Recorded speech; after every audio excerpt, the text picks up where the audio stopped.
Okay, we are live here at Myth Vision Podcast. I have a special treat for you today, and I hope everybody tuning in, make sure you go down in the description, check out what we have. I have to tell you, I've had people actually tell me, Derek, you're really not worthy. You're not worthy to open the scroll. And I thought they saw this yesterday, but I guess I have to show them again.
We are Myth Vision, and we're talking about the myth of persecution by Dr. Candida Moss. And so, with that being said, ladies and gentlemen, welcome, Dr. Candida Moss. Am I pronouncing your first name? Someone said it's Candida Moss or something. I don't know. It's Candida, but honestly, at this juncture, I don't even notice, truly.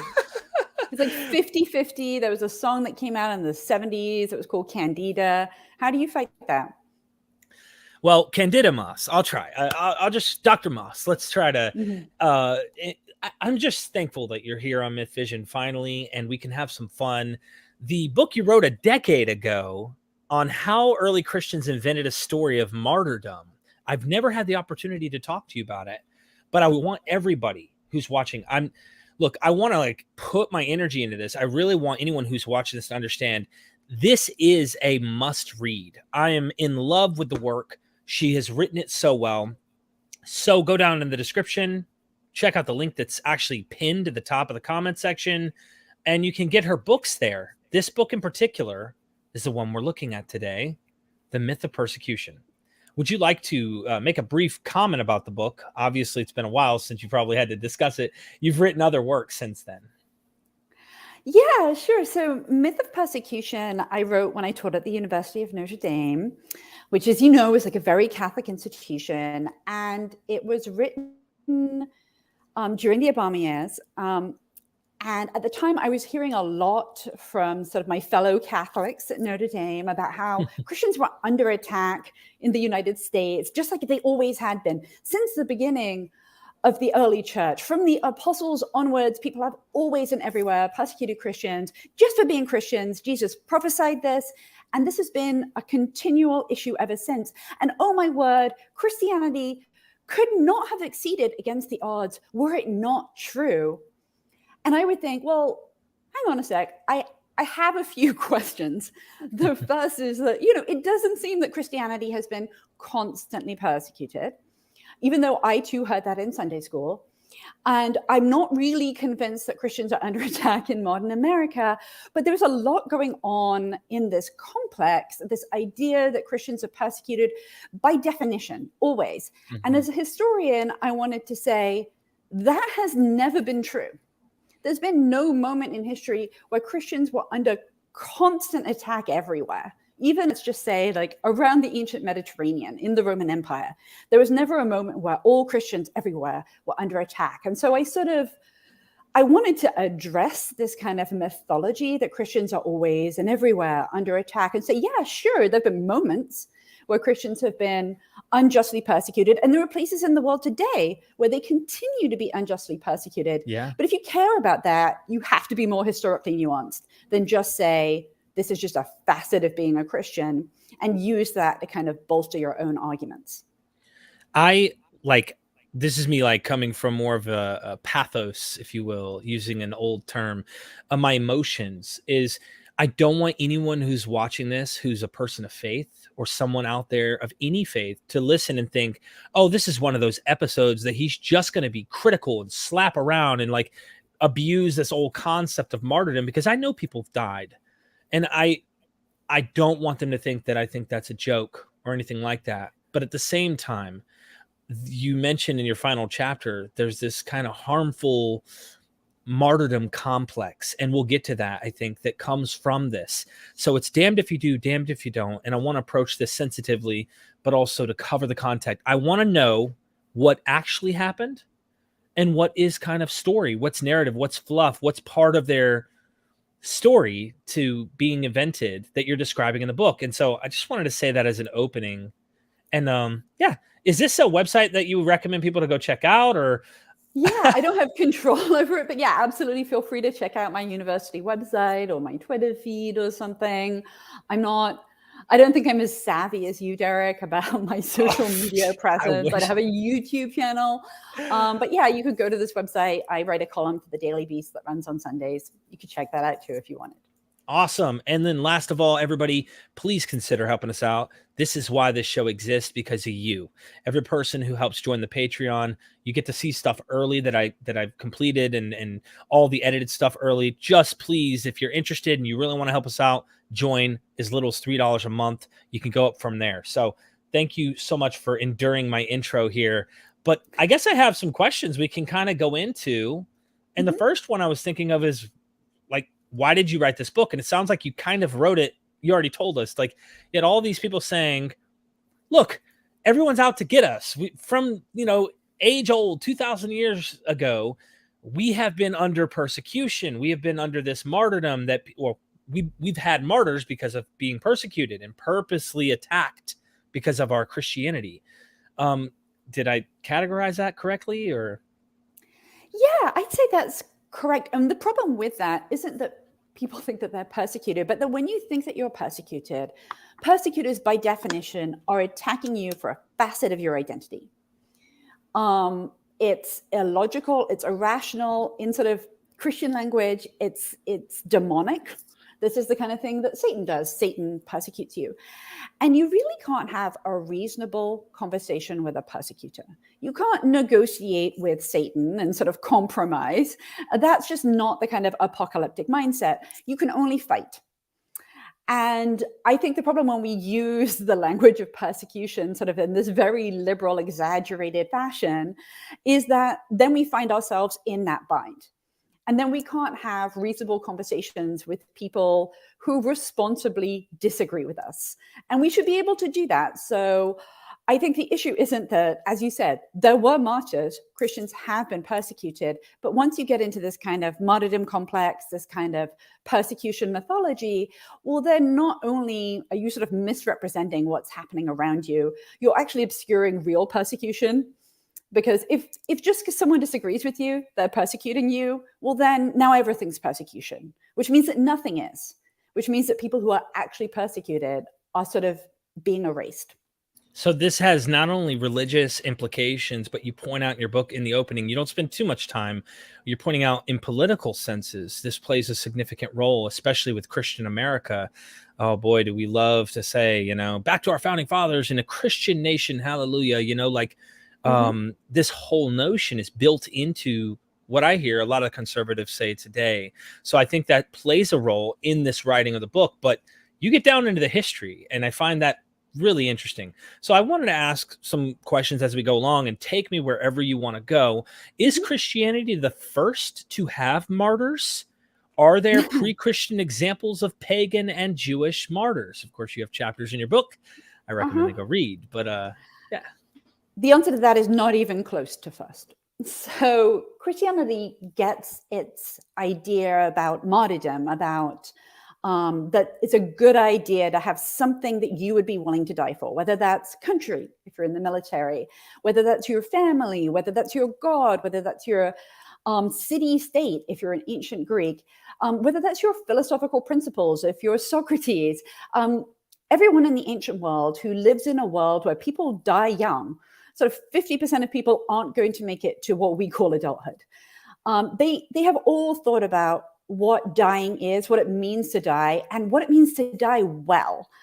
And so there are martyrs in ancient Judaism. Think the Maccabees, especially there's a story in Second Maccabees, 6 to 7 of these 7 brothers who die, an old man called Eleazar who dies, and they die rather than eat pork or abandon Judaism. And then you have philosophers like Socrates or a number of Stoic philosophers who are willing to embrace death for philosophical principles. And I think you even have in sort of mythological accounts, like the death of Iphigenia, the daughter of Agamemnon, who's sacrificed so that they can have a wind to sort of sail to Troy to fight in the Trojan War. You have all of these kind of icons in antiquity of people who are willing to die for country, for city, for family, for God. And that's a really common idea. So the sort of myth I heard in Sunday school is that sort of Christians were the only one to have come up with this. That's not true. And that's the thing that has to be wrestled with when people talk about Christian martyrdom, that just a willingness to die for your faith is not proof that your faith is correct.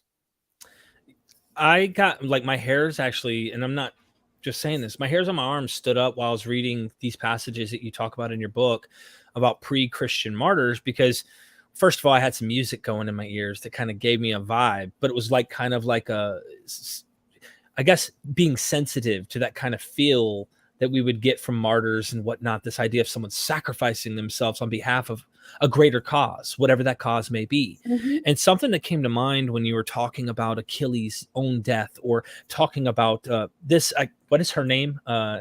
She actually goes to her death, and there's even her speaking to her father saying, no, or mother.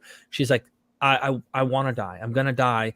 And this will be my husband. This will be my kids. This will be my everything. Yeah. And she's like 12 at the time. So, oh, wow. I know you said you have 3 kids. I don't know how old they are, but I have a 15-year-old. So it'd be a lot to ask. I have a 12-year-old too, my middle son. So it's like, it'd be profound for them to make a statement like that, especially if it was just put in their mouths even later. I mean, you would imagine what amazing story would come of. But something comes to mind as we kind of revert back to Jesus and Christianity, because it's kind of the focus is how Christian martyrdom was invented. And Dennis MacDonald, I know he doesn't get a lot of play in a lot of academic circles like I think he should, but he points out that hero concept. It's not just him. I'm sure other academics point out Jesus is representative of his city, of his people.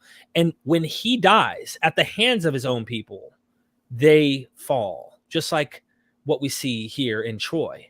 And I think to myself, this is a beautiful, wonderful kind of connection that they're making to the fall of Jerusalem is really here at the fall of the hero. And I thought it makes perfect sense to me. I don't know. What do you think about that idea? Yeah, I mean, I think Dennis MacDonald is fairly well respected. I've definitely cited his work myself. And I think that sort of the recent kind of group of scholars who have really explored the ways in which Jesus, especially in the Gospels, really fits in with kind of a heroic figure, or even a sort of subversive heroic figure. I think here of the work of Robin Walsh, who I know you've spoken to.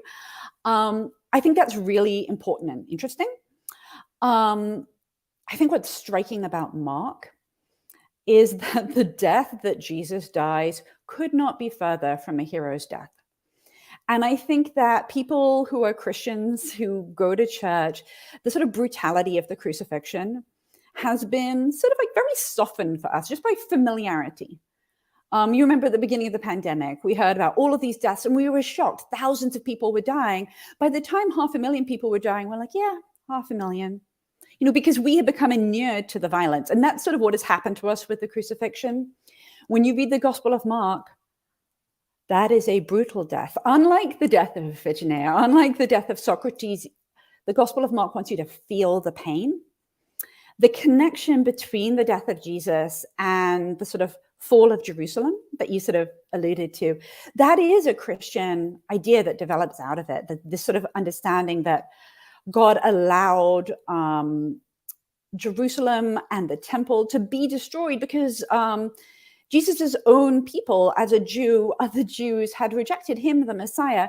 That idea certainly takes root from certainly like Luke onwards. And I guess the one caveat I really want to flag here is that idea in the history of Christianity has been tremendously dangerous and violent for Jews. because certainly it was Roman power that prompted the destruction of Jerusalem, and it was the rebellion of certain Judeans and Galileans that prompted the Romans to swoop in. So it certainly wasn't the death of Jesus that led to the destruction of Jerusalem and the sort of Christianization of that story, the theologization, if that's a word, that theologizing, that's been really bad for Jews in the history of medieval Christianity in particular. It's almost like saying if we were to find a historical kernel, let's say to Troy and the war that happened, in this particular case, it's like saying Hector's death really caused the fall of Troy. Maybe if we really saw what happened on the ground, we'd say, no, actually, they messed up. They should have fought that flank instead. They got hit from the side, and who knows what the real case is. The point is what the narrative became is what you're pointing out. And you do so well in pointing out these pre-Christian martyrs that you actually get into the New Testament. I think it's necessary to go there because looking at the New Testament, can we see the myth of persecution already at the foundation? Because while we say they developed it over centuries, you mentioned in Luke, and I loved this Socrates comparison to Jesus' death. Mark, he's like, I don't want to do this, but I'm going to drudge through it anyway, and I'll do it. But in Luke, he's like, all right, I know my mission. Yeah. Definitely Luke reads the Mark and Passion narrative and is like, I'm so embarrassed by this. Luke, who's writing like a much more stock kind of novel, edits Mark. You can see the edits, the sort of line editing to make Mark more self-controlled. So instead of having Jesus like throw himself on the ground in the Garden of Gethsemane, Luke has him kind of, like kneel down. It's just very controlled. He's not begging for his life in Luke. He's philosophical. He's like Socrates. He dies like a philosopher. And for non-Christians, I have to close whatever is making that annoying sound. I think that for non-Christians, that was really, they got shivers too. When they read the Lucan story, they knew what that was. They admired that. And who doesn't? I would admire someone who is willing to die for their religious beliefs in this way, because I don't think I could do it. I started writing about these stories precisely because they did give me shivers, and because I couldn't help but admire these sort of like ordinary people who could become so heroic. And so Luke takes the Mark and Passion narrative, takes everything embarrassing out of it, except the fact of crucifixion, and turns it into a very legible story of a hero's death, a story that resonated with anyone who loved Achilles or loved Socrates or loved the Stoics. And that made it more appealing to other people who find that sort of thing engaging and inspiring. My mom is like a devout, she really, really believes, and she's like kind of a fundamentalist Christian, if you will. And I remember as the years have gone by, my kind of deconversion, where I've kind of like started broadening my understanding and learning, that I learned of Homer and Odysseus and his path to war, and his gone for 20 years. And, his son Telemachus is doubting if he's even his son. And I'm a military brat. My father would be gone to war for a long, long time. And he was my hero my whole life. I did my senior project at school about my father, even with his struggles and alcoholism and all of that. Like, there's a lot. I'm very transparent about my life so people understand, like, you're not alone. But I would think to myself, when my dad would be coming back home or when he would leave, my hairs on my arms would stand up. Like, I had kind of a patriotic outlook to the world. I still kind of do. But my point is I also know to be balanced about the way I approach things. And I would imagine my father coming home, when I learned of that story of Homer that I never knew as a Christian my whole life till I left Christianity, and then I found out about it. I tried to tell the story to my mom, but I knew I couldn't paint it in a way like, here's Jesus and then here's Homer. I just told her it. She got goosebumps and started crying because she was like, Penelope loved him so much. And like, she was just so into it. And I was like, Mom, that you feel like, that's how I felt about the Jesus story. And my point is I just kind of reapplied it to this Homeric story. And then I applied it to this and I applied it to that. They're wonderful, brilliantly written stories. And at the end, I kind of pulled the wool from her eyes. I was like, I did that on purpose to show you like kind of another example of something that humans have written and we cherish. So I don't know why I felt like I needed to say that. I just felt it's in the vein of this whole concept. of building a story, creating a myth out of these things. Yeah, and I think recent scholarship on Homer will tell you it's that practice of storytelling that actually brings us together in family relationships, especially after long absences. So cognitive psychology is with you. When it comes to homecomings and storytellings, they are intricately interwoven. Thank you so much for that. This is another one: persecuted or prosecuted Christians. You get into the definitions. I think they're necessary because I've actually heard Sean McDowell. Do you know of him? I'm aware of his work. Yes. Yeah, he got a PhD in the vein of, like, I think Martyrs, trying to figure out which ones really did, that we can be more confident in, actually were martyred of the apostles, and the others that weren't. There's an episode I was watching recently. They actually discuss your book. And of course, he wants to say she's got a lot of things right, but then of course, a lot of things wrong and things like that. So you're dealing with definitions. Were they persecuted? I want to know if we can go into, based on your memory over a decade ago of writing this book, what historical actual evidence is there for actual, like, we know this happened, we have really good confidence that these were persecuted Christians, and then describe what what the difference between persecuted and prosecuted Christian would be.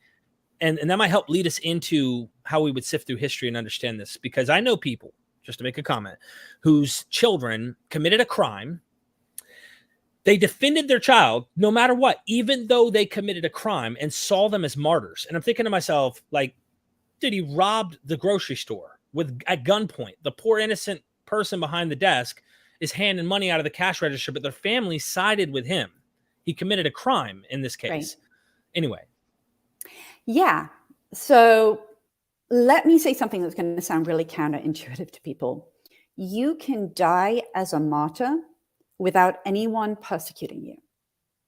So the reasons why you're willing to die rather than do whatever it is that will help you escape death, those reasons can be religious or philosophical, and you can die as a martyr because of your faith, even if the reason why the other people want you to do that thing has nothing to do with your faith. And that's a really critical distinction, right? So, were they persecuted or were they persecuted? So for Christians to be persecuted, the first thing you need are Christians. They need to be Christians. They need to be identifiable as Christians. And I think our best evidence suggests that they start to use the language of Christians sometime at the end of the first century. And that's important because by the end of the first century, I think we generally agree all of the original apostles were dead. So, Peter and Paul have been long dead, even in Christian memory. And if they died, therefore, they were dying as Jews, not as Christians. Now, someone may say, well, she's splitting hairs here. When do Romans first tell us that they're aware of Christians and are thinking about executing them? That first happens in Bithynia Pontus. That's like northern Turkey on the edge of the Black Sea. And we have this correspondence around 110 between the governor, Pliny, and the Emperor Trajan. And Pliny says there are these Christians. And the problem with these Christians is that I just built this new temple. It was expensive. No one's going there. It's economically disrupting the region. So I got a couple of them. They were enslaved deaconesses, and I tortured them because that's how Romans treat enslaved people, to get truth from them. And it turns out like what they believe is not so bad, but boy, were they annoying. They're superstitious, they're impudent. And remember, these are enslaved people, and Romans do not like impudent slaves. It's, sort of challenging to their hierarchy. So, well, I kind of think that just because they're so stubborn that I should kill them, because they won't do what I ask. They won't deny Christ. They won't offer sacrifice. So they were not really into sacrifice tests yet. So he said, I gave them 3 chances to recant. And here's my protocol. If someone gets sort of brought to me and someone says, this person's a Christian, you can't have an anonymous announcement. And I give them chances to recant. And if they won't recant, then I'll execute them. So what's very clear is that Romans didn't really know who the Christians were before this. Their motivations are economic. They do not care about a trinity or anything like that. What they don't like is that you have a bunch of sort of low status individuals, enslaved workers, women, artisans running around believing these superstitious things, but mostly being stubborn and refusing to sort of play ball within the kind of Roman culture. So that's when we first have the Romans acknowledging that. Now, for the Romans, it's not really about their beliefs. It's about the fact that they say things like, I won't offer a sacrifice to the emperor because I have my own emperor in heaven. And what a Roman governor heard was someone saying, I have another king. And that's treason. So from a Roman perspective, when Christians end up in their courtroom, which seems to be entirely accidental, then if a Christian decides to sort of behave in this way, then they'll end up being executed. For the Christian, that's about their faith. For the Roman, that's about the ways in which Christians are sort of antisocial, seem traitorous, and come from a segment of society where it's very bad to have traitors in your midst. You don't want your domestic enslaved workers rising up and killing you. They worry about this all the time. And so what you have in that period, in that early 2nd century, is you have Romans first recognizing who Christians were. What does that mean then for Sean McDowell and his work in that critical 1st century? Because where I would disagree with McDowell is that I am sure, I'm willing to grant that the apostles were executed for the things that they did. From what we know from later sources, they wander around, they're persuading women not to sleep with their husbands, they're causing disruptions in the local economy, and they're outsiders. They're foreigners, and foreigners are always very vulnerable on sort of the fringes of the Roman Empire. It's not a big deal for a Roman magistrate to sentence a non-citizen to die. If that keeps the peace, that's fine. They're sentencing to people to death for sort of satirical songs. This is not a big deal for them. It's a big deal for us. And so what I would say about the apostles is, I'm sure they probably did die. Probably, we don't know because our sources are so much later, but they probably did. Did they die for being Christian? They weren't executed for being Christian. They may have chosen to die because they were Christian, but from the Romans, they're not going out and getting Christians. And here's how I know. We have a story from the late 2nd century that apparently in the 2nd century, thousands of Christians go to the governor, again in Turkey, a different governor though, and they say that they want to die. They're Christians, they want to die. And the governor, who presumably is a little bored, is like, if you want to die, you have ropes to hang yourself, just get out of here. Now, if Romans are persecuting Christians, how could that happen? It couldn't. If it's illegal to be Christians, he should have executed them, but he doesn't. He's like, just go away. You people are bizarre and to him crazy and superstitious. So we certainly don't have any evidence for what we call persecution, which is the deliberate targeting of someone for their religious beliefs, until much later on. Wow. You said quite a mouthful. That's really good stuff. Sorry. Thank you. No, you please don't apologize. I apologize you took it that way. No, I meant that in a good way. This really does ring true to me. It's like the perception is completely different. To a Christian, they're doing this because it's Satan or it's the enemy or it's the world that's after me. And it's like, no, dude, quit telling aristocrats' wives to stop sleeping with their husband. Like quit trying to poke your head into everyone else's business and try to change everyone else's worldview and tell them they're going to go to hell. And you're like this, like I used to be. I imagine I could get myself into trouble. So I get it. I know as a Christian how everyone would have sided with me as a Christian. It's because of the gospel's truth. Yep, that's right. And it's like, whoa, dude, no. What are you doing? You know how society is here. What are you doing? So I wanted to ask you to maybe address the whole Tacitus Suetonius issue that loves to get brought up about Nero. I know you're probably sick and tired of repeating this all the time, but I think it's necessary because the idea goes that, Tacitus is aware of Christians, right? He uses this term, it seems. Maybe you can correct me on this, but and that Nero actually blames the burning of Rome on this group called Christians. And what Sean McDowell said in one of the episodes is, well, they had to be a large enough group to get on the radar for Nero to give a crap to blame this group so that all Rome knows who these people are. This idea that Christians were populated enough in the empire for that to be the case. But how do you approach this? Like, because Tacitus is after the 1st century. He may have already heard of Christianity from Christians or something. I don't know. How do you address this issue? Yeah, so Tacitus and Suetonius, when are they writing, has got to be the first question. They are writing in a period where people do know about Christians. And Romans are starting to see them as sort of dissenting and socially awkward and annoying outsiders who just are no fun and are socially subversive and politically problematic and perhaps even disruptive to the success of the Roman Empire. So that's when Tacitus and Suetonius are writing, 50 years after the Great Fire. And they say Nero blamed the Great Fire of Rome on the Christians. And that mythology develops to the point that you have like Nero fiddling while Rome burned, even though there's no such thing as a violin in this period. And it's important to note that Tacitus and Suetonius, neither of them are like Nero. This is not supposed to be some kind of positive portrayal of Nero, but it seems plausible to them later on when Christians are starting to attract attention that they would have done this. And I think the best evidence is just the silence of contemporary Christians on the matter. There is no Christian from the 1st century who says that after the Great Fire of Rome, Nero decided to target Christians. In fact, it doesn't even seem that they were being called Christians in this period. So the Great Fire of Rome is in 64. And at this juncture, it seems that there's still Jews who are followers of Jesus. And there are lots of things that people think about Judeans or Jews in this period, including that they're sort of sorcerers and things like that. These are a bunch of stereotypes that people have in their heads that are harmful.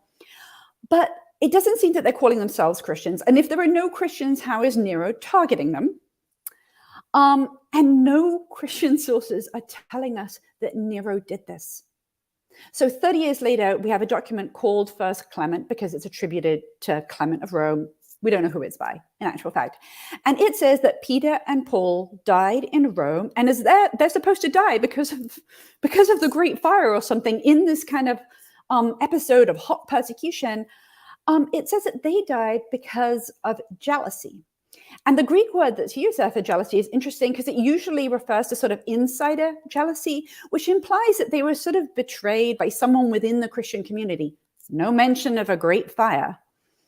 And so I just don't think we have the data. And I'm very glad that the classicist Brent Shaw is also on board with the idea that the Neronian persecution is like a myth that is invented later on, that makes sense later on, just as now, after thousands of years of hearing that Christians are constantly persecuted, it makes sense to us to believe that they were, because we are the heirs to the later propaganda. Just to poke on that before we move forward is, and we'll probably be blasting through some of this history for fun, but the idea in Revelation, the beast being 666, 616, right? I hear there's a legend in this idea that when Nero died, they thought he would come back. And this is he's like this horrible beast type figure. Sorry, someone's mowing grass outside. So if you hear any noise, it's the lawnmower, someone at the neighbor. But this idea that he was persecuting this group, which were Jews. They were Christ followers, but they were Jews. So no matter what you think about it with Tacitus and Suetonius, the term Christian may have come up then, and they're anachronistically applying it to this group that Nero might be, if that is the case, if there's something there. Highly possible that it's made up. But what do we do with Revelation? It's probably written late 1st century, let's say. Sounds like they're targeting this beast guy, Nero. What was he doing to them? It sounds like something was going on. Okay, so first off, when is Revelation written? Because it's not written at the time. It's probably written around 90, people say, during the reign of the Emperor Domitian, also another emperor that Christians don't like. There are so many misunderstandings about Nero. So first off, he's never called the Antichrist. I know we all heard that. We heard the number of the beast, 666, that Nero must be the Antichrist, but he's not called that. The language isn't used there. That Revelation doesn't like Nero doesn't mean that Nero blamed Christians for the fire of Rome. It just means that the author of this text, that's written in Asia Minor, in Turkey, it's a big region. If you're like, does everything happen in Turkey? It's a big area.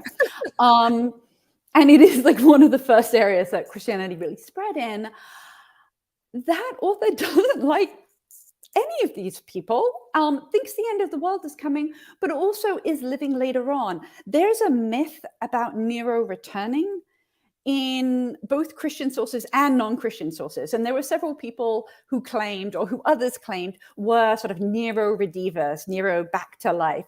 So there's this mythology about Nero that's fascinating and definitely should inform how we think about early Christian claims. And you could see how, if you have that mythology, how it could play into Christian understandings about the end of the world.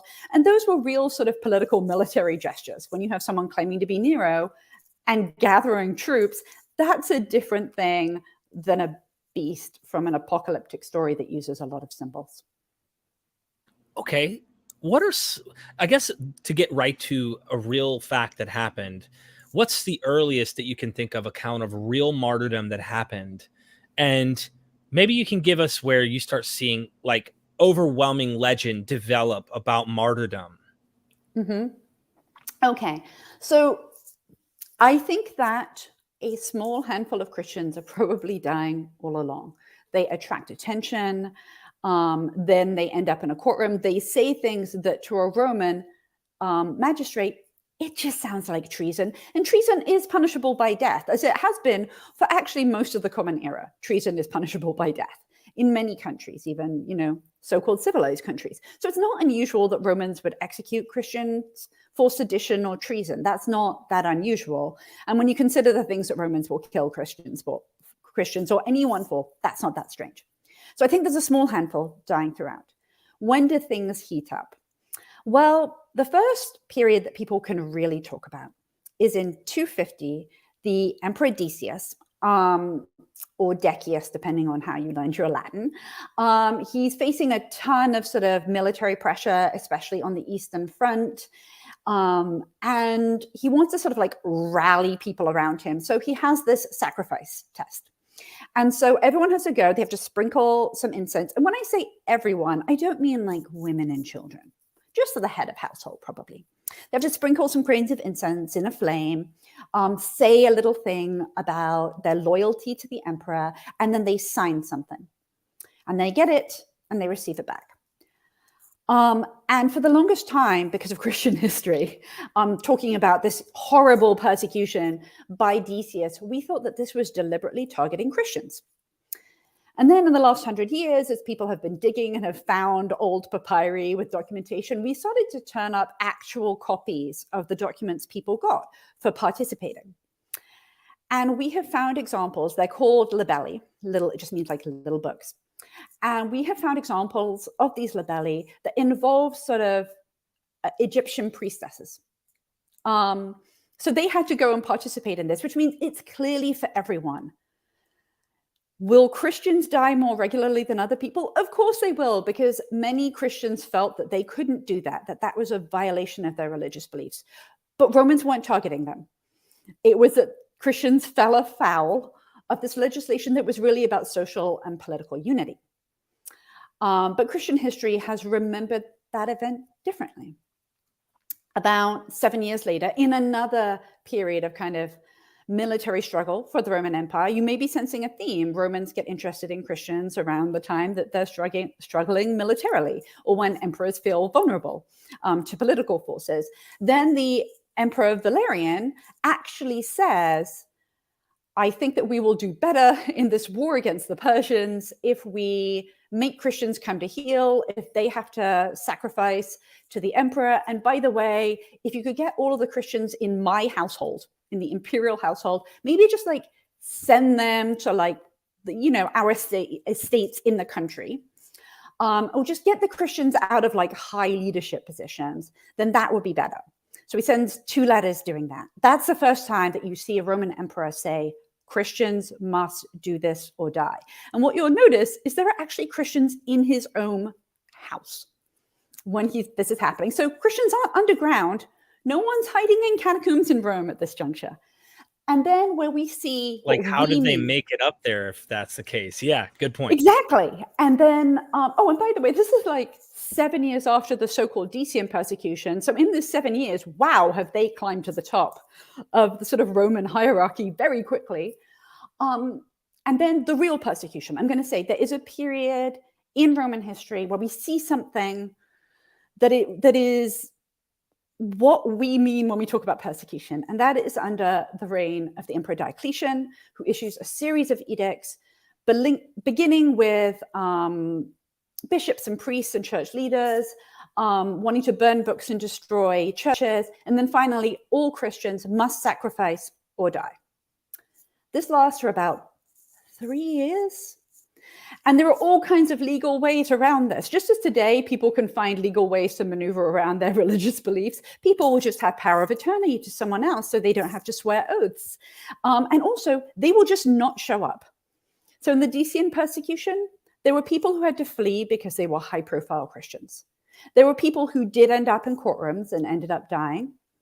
There were people who ended up in courtrooms and were just like, crossed their fingers and were like, I'm not a Christian, and then were readmitted later on. And then there were the people who just stayed home.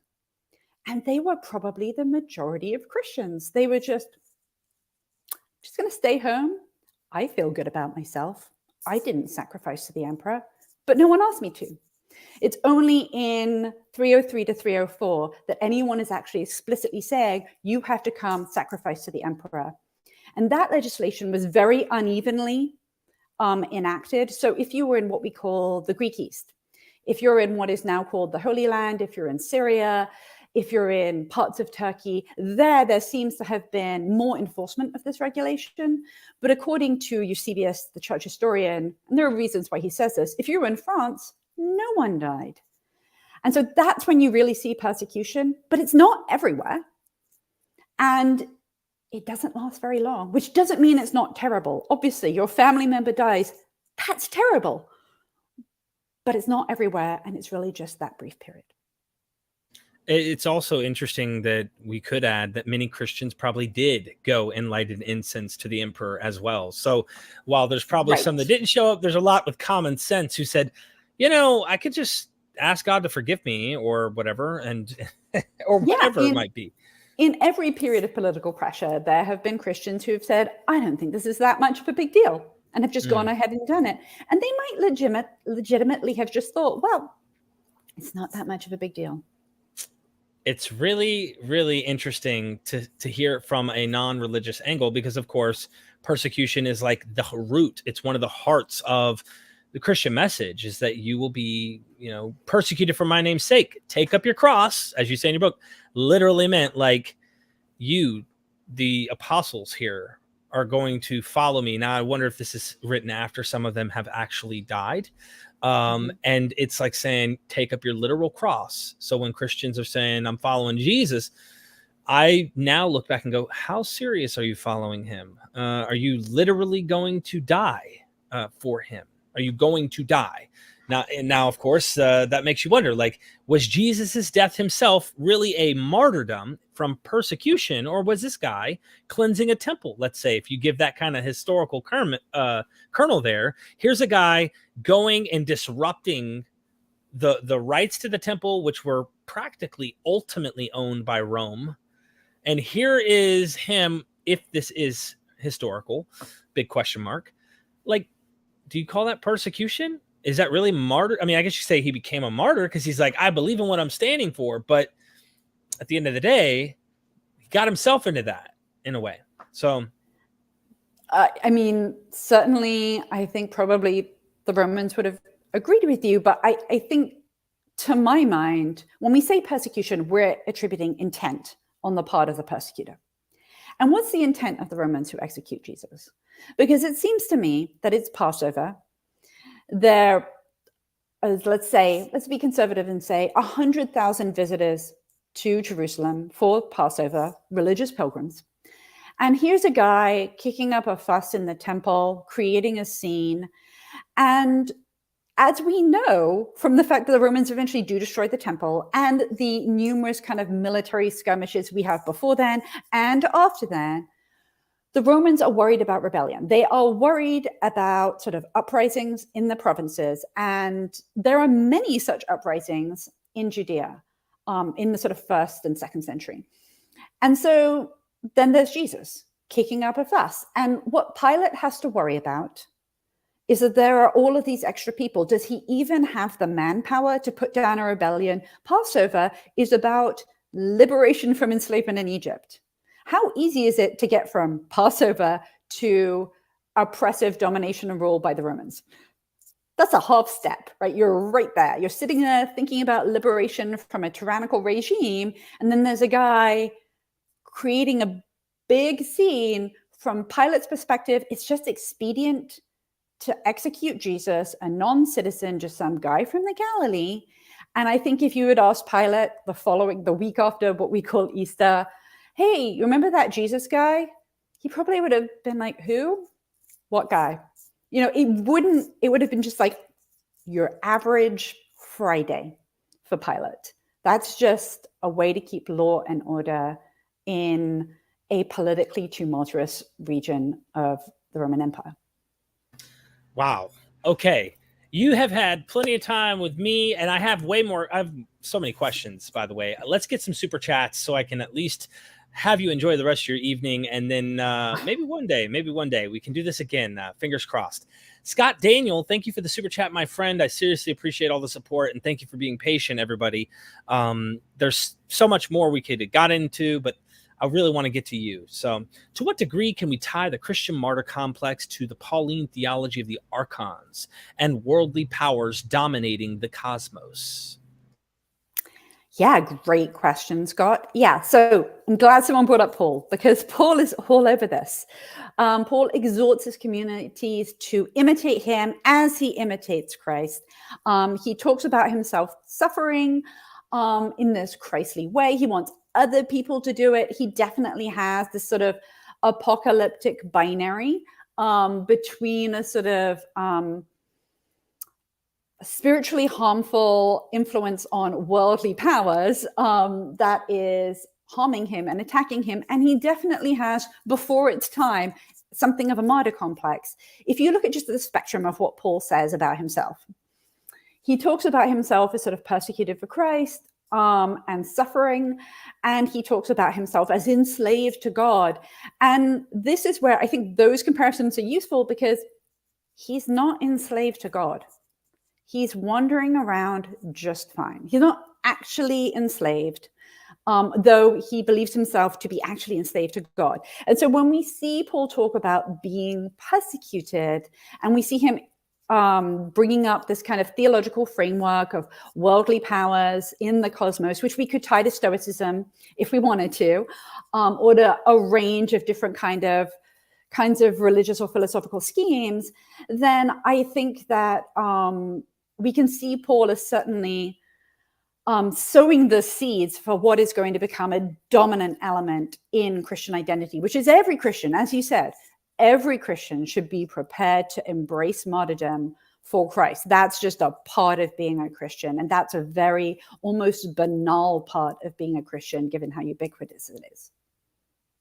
Thank you so much for that, Scott. Thank you for the super chat. Constellation Pegasus. Jehovah's Witnesses wrote the book on persecution. Pathetic and shame. Too sad. Many don't know the truth about the truth. Yeah, so that's not exactly a question, but I will admit I don't know that much about Jehovah's Witnesses, but certainly the discourse, that language of persecution, like we are persecuted, is so easily picked up by modern Christian denominations and groups, precisely because it is there in the New Testament. And then it becomes this just central element. There's someone we can thank for that. It's probably Eusebius, who tells the history of Christianity as a history of persecution. And so that's why. But I will tell you that Jehovah's Witnesses don't normally talk to me a lot, because I've had some medical issues. And as a result, I've had a lot of blood transfusions. And pro tip, nothing will make Jehovah's Witnesses leave your doorstep than telling them that you've received blood from over 200 other people. Wow. Yeah, Constellation Pegasus, thank you for the super chat. He knows all about that. Thank you. Doc Pleuromonot, wow. Thank you for the 50, my friend. Seriously. In Contra Celsus, Origen claims a few engaged in a struggle, which could be easily numbered, where persecutions is this Decius? Yeah, Decius, yeah. Decius, simply localized. Pliny had to ask Trajan how to interrogate them, and the prohibition was on meetings, not theology. So that's what I was told as well, is that like they're not supposed to meet in groups. What do you say to this super chat? Yeah, I think there are some really great points here. Yes, they're not supposed to meet. And I don't think that Roman authorities are very comfortable with anyone meeting in groups at night. Goodness knows what they're talking about. They're not worried that you're talking theology. They are worried that you're talking rebellion. And that's the perennial worry on the part of Roman administrators. So Pliny does have to ask Trajan what he's supposed to be doing. And Trajan's just like, I don't know, sounds good to me. That's basically, and if that sounded like I didn't know what I was talking about, go look it up. Pliny, book 10, that is 96 and 97. So Origen. Origen is very pro-martyrdom. That's worth noting because Origen, allegedly, his father died as a martyr and his mother had to hide his clothes so that he too couldn't run off and go die as a martyr. So the phrase that people use to describe how Christian martyrdom happened is local and sporadic. So it probably is localized. I think what we sort of miss when we say local and sporadic is that we miss it. It's probably individuals. There will be individual Roman administrators who, for whatever reasons, be it a financial investment in a temple, personal sort of religious convictions, concerns about their own sort of political or military stability, or just dislike, will be willing to target Christians. And in Origen's case, it seems like something happened around the turn of the 3rd century, for example, in Alexandria, where Origen was. But there's no empire-wide anything. They just don't have the infrastructure. If you have to think about just how much money, time, and manpower it would take for the Roman emperor to decide that he is going to send troops to go to every household to look for Christians, that's the kind of expenditure they don't have. They're fighting wars, actual wars. They can't be sending people around to your house to see what's going on there. And so certainly it's never on Christian theology. They just don't care about the theology. Wow. Thank you so much, Doc, for that question and your answer. Constellation Pegasus is back again. Forgot to add, the world governments will band together to destroy religion, and Jehovah's Witnesses will be the only ones left. The entire world's armies will mobilize to destroy them. Crazy picture there. That is crazy. Yeah. I mean, I think he said cozy picture there, which is exactly the way to describe apocalyptic. So you read the book of Revelation and you realize that what people are looking forward to, including the people that want the apocalypse to come soon, is they're looking forward to genocide. And that's not, it's only a cozy picture, ironically, as I think Constellation Pegasus is pointing out. The idea that almost everyone in the world will be eliminated and then we'll just end up with a few people, that's deeply troubling. I don't know why we would read that to our children. 100%. Doc Ploroma's back again. I'm going to try and blast through these because we just, I don't want to keep you too long. I never want you to feel like, man, if I go and hang out with this guy on Myth Vision, I'm never going to get off. And so I want you to have a good experience. And so what effect did the influx of Gentile converts have on piquing the interest of Romans? Jewish Christians would have likely gone unnoticed as simply the same sect of atheists with quasi-state protection. It's a good question because that's one of the ones I was going to ask you. Is like, we keep talking about Christians, but like Jews are monotheist, and are they allowed to light a candle to the emperor? And how's that work? Yeah, I think it's a great point. If Christianity wasn't seen as contagious, and it's described as early as the Pliny-Trajan correspondence as a contagion, like something that's spreading, like a disease, a kind of religious, or should we say sort of like ideological disease that spreads from person to person, but not everyone. Kind of like, sorry, is this kind of like how Josephus describes the rebels when he talks about they have like a fever? He's kind of saying they're like passing this fever on, and it's really this rebellious fever of I'm going to destroy Rome, or I'm going to fight. Okay. It's the same mentality.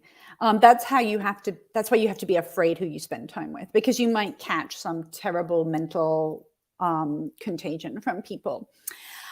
So would they have gone unnoticed? Well, the Romans did notice Jews on a semi-regular basis. When you think about the First Jewish War, and it's called the First Jewish War for a reason. You also have things like the Bar Kokhba revolt. And so Romans do target Jews and in fact burn Torah scrolls like they will burn Christian books during the Diocletianic persecution, sort of a couple of hundred years later. I think you're right that it's Gentile converts and the sort of contagious nature of Christianity that grabs the attention. I think it's also their reputation for being sort of low status and their refusal to participate, not just in imperial cult, but all number of things that you should be participating in. But Romans also target Manichees and burn their books. About 20 years before Diocletian targets Christians, he targets the Manichees, who are sort of this kind of dualistic religious group that spreads all the way up into China. Followers of Mani believe in light and darkness. My one takeaway would be eat a lot of cucumbers if you're a Manichean, because they contain a lot of light. And so what I would say is, had they just stayed Jewish, would they have gone unnoticed? Probably, but Jews didn't go unnoticed. Anything that looks like a political or military rebellion will gain attention. Thank you so much for that, Doc, and I really appreciate your response there. Constellation Pegasus, why did the Christians in Turkey go to governor and ask him to kill them? Was being a Christian there so miserable? What a great question. Like, why are they doing this? And they're not the only ones. There are other examples of Christians going into Roman courtrooms and asking to die, like waking up governors in the middle of the night, asking to die. Well, first off, let me say our source for this story comes from Tertullian, a 3rd century North African writer. And whenever he's telling you something extraordinary, it always happened in Turkey. And he's quite far away. But I think that we should believe it, because we do have lots of evidence of Christians sort of volunteering to die. And we generally can figure out why you might do this.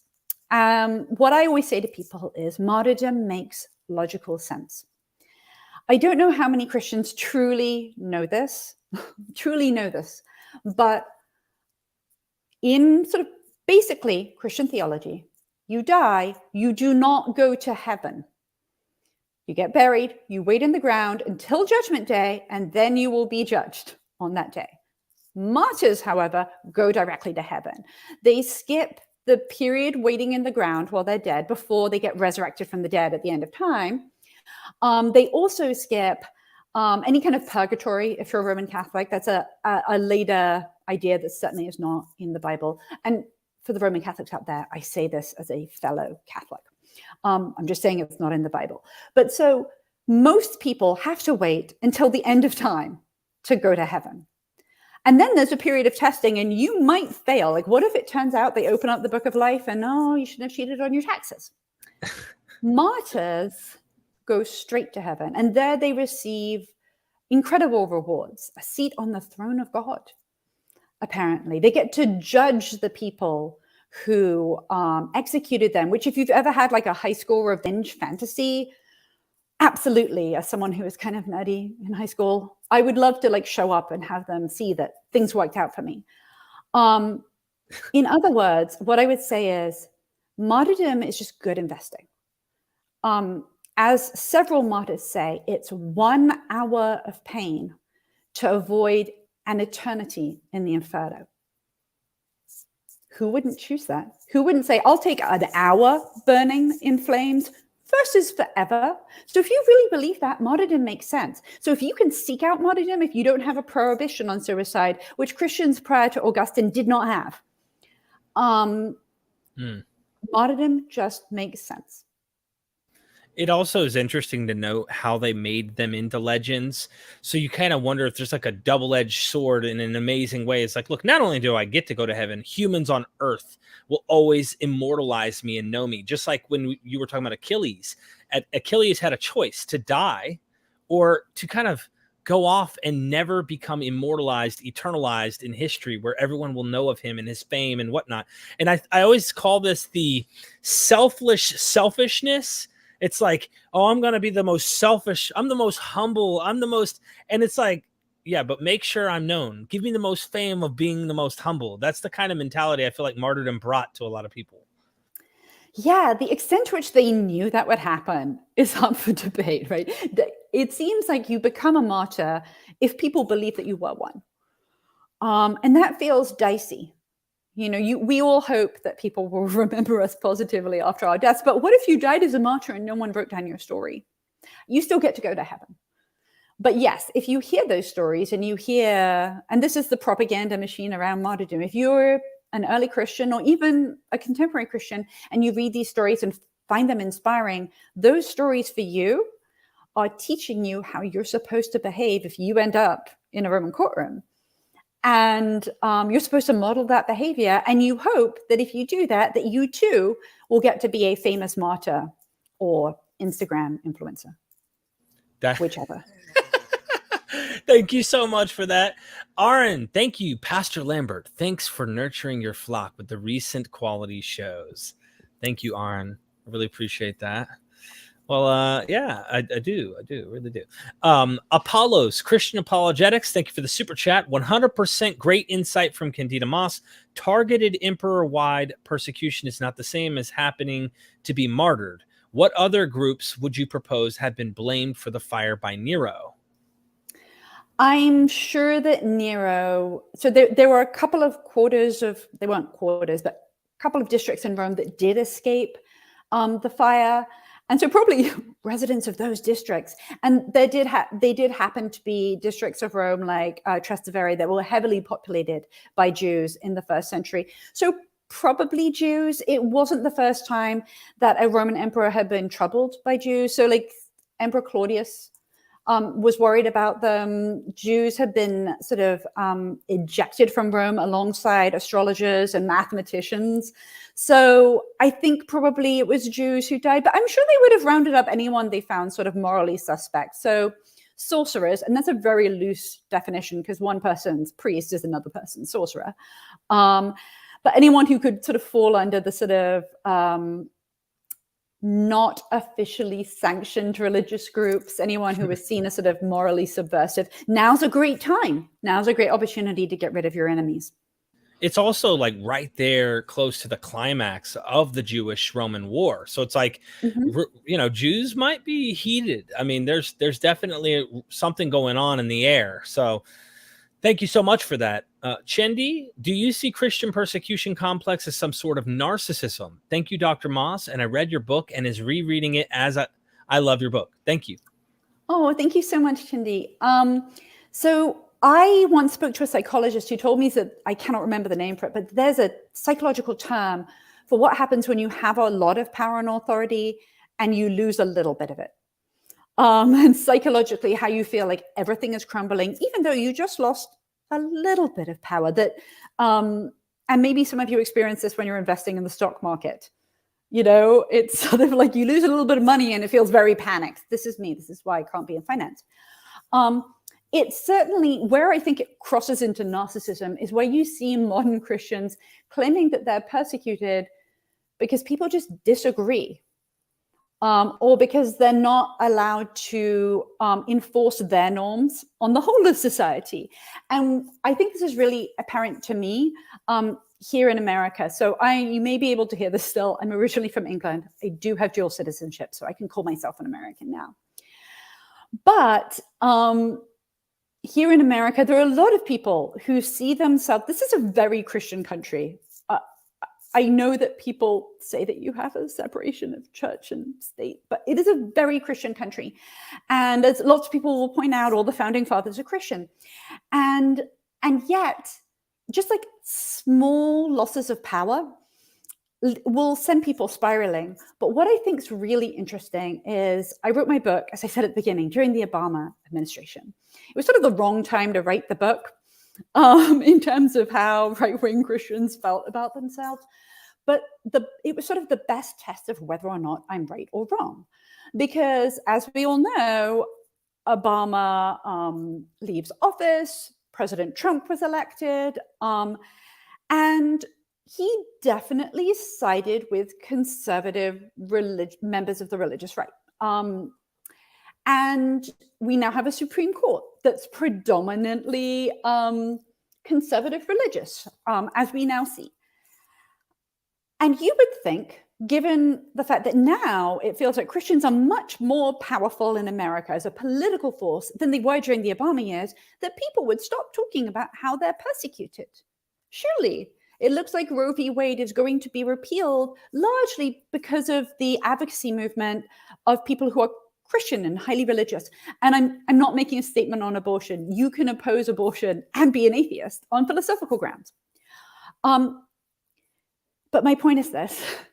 It should have been the case. If the Christian persecution complex was tied to any kind of reality of persecution, if it was about something other than narcissism, then surely people would have stopped doing that once they regained power. But they didn't, because the Christian persecution complex is embedded into the Christian consciousness and is hardwired into Christianity, such that now people see being persecuted as a good thing, when we all know that really being persecuted is horrifying and terrible and just a travesty and something that we as, human beings should oppose.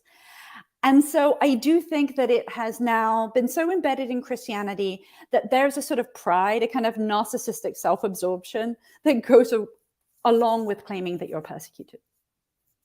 There's so much there. Thank you so much for that. I really appreciate it. Chendi, a few more. I got to let her go. No more, please. Clark Morledge says, what about Christian persecution under Domitian? Yeah, we don't have early stories for it. So I think that if we're going to say Revelation is evidence for something, then I think you're right, Clark. I don't know if you meant to imply this. It's probably Domitian. But it might be social marginalization. And we have to point out that a lot of people hated Domitian, which is why there's a damnatio memoria around him after he dies. And that's not Christians, that's other non-Christian Romans. So most of our stories for the first century, stories of Christian martyrdom, either come from the second century, being generous, or come from much, much later. By the time you get to stories of sort of the jailers of Peter and Paul becoming Christian and getting executed, now you're in the 4th century, in a period where martyrdom stories are sort of like mushrooming in the dark and being duplicated everywhere. And so our evidence for that period isn't great. We have Eusebius tell us that Christians were persecuted because Domitian is a bad emperor. And we don't have a lot of texture to add to that, because certainly Romans don't seem to know Christians really exist yet.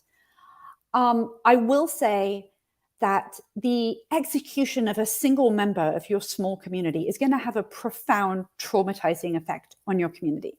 So if you're living during the reign of Domitian and a member of your community is executed by a Roman authority figure, that will feel like all of you are under attack. That will feel very personal to you.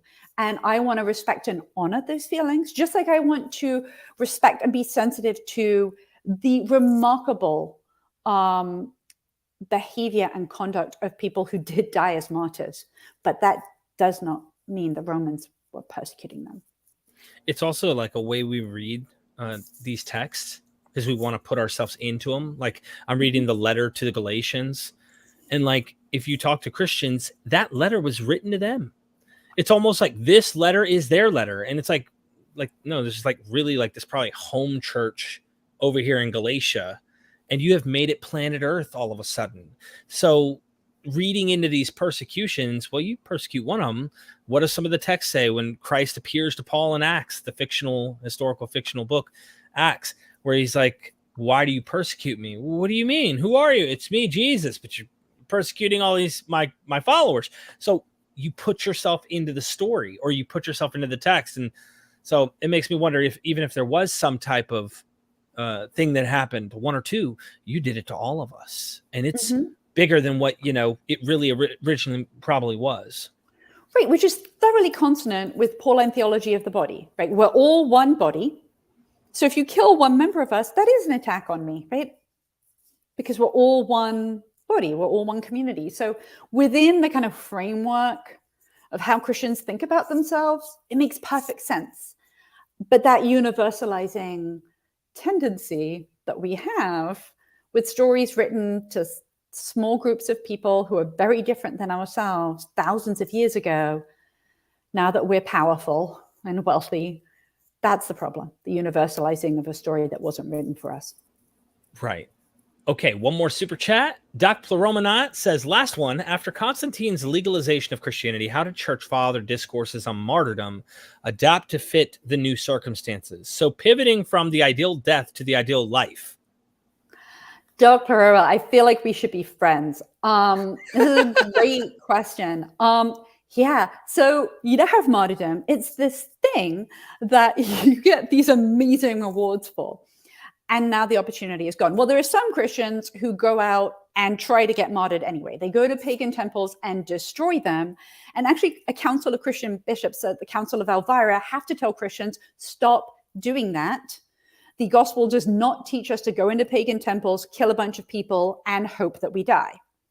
The other thing that happens immediately is the experience of being persecuted did not teach Christians about how awful it is to persecute people. Once they have power, they start persecuting others, if we're going to use that language. I already told you about the pagan temples. There are Jews in communities that are going to be targeted over the next 2,000 years.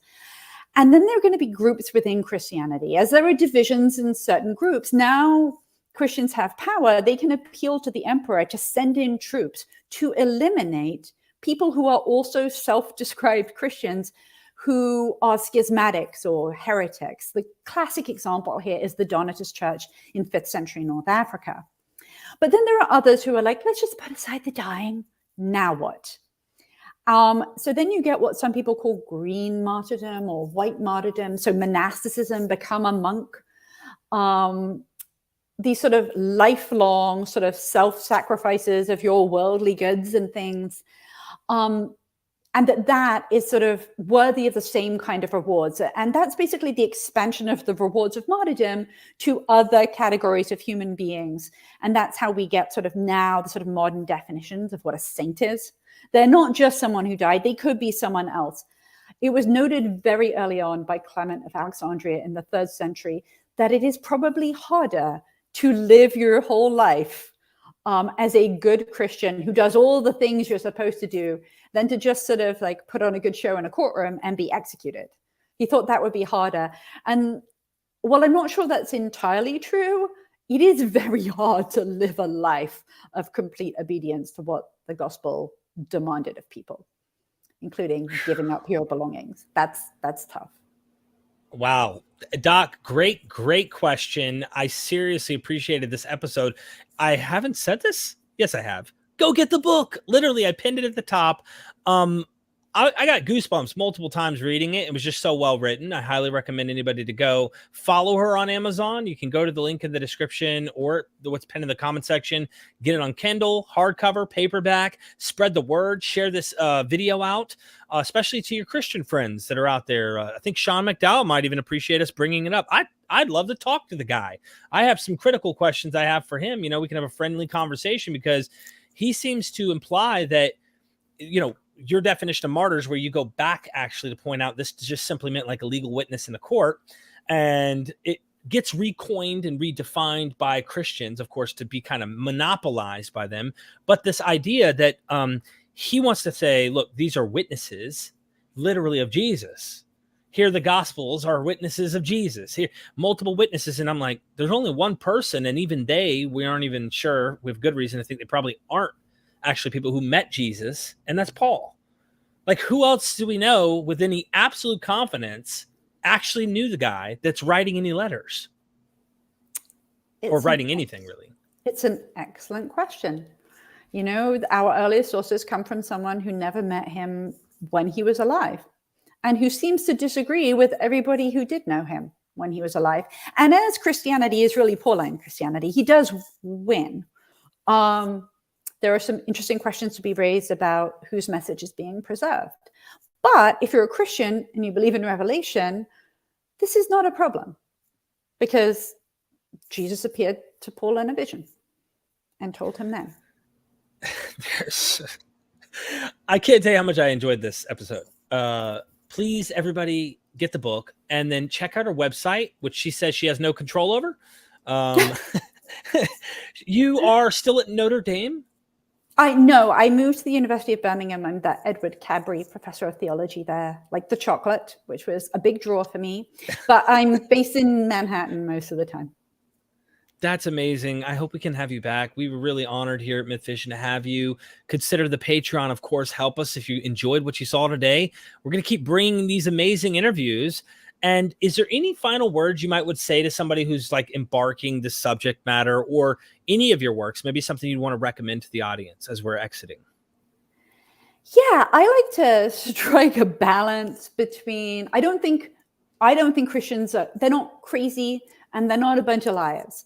Right. And it is possible to appreciate the stories of the martyrs without buying into the harmful rhetoric that accompanies the myth of persecution. Thank you so much, ladies and gentlemen. I seriously appreciate all your super chats. Sorry, I wanted to be abrupt. I don't want everybody to keep us going and going, because I want to have Dr. Moss consider us again in the future. And thank you for your time. Don't go anywhere if you don't mind. Never forget, we are MythVision.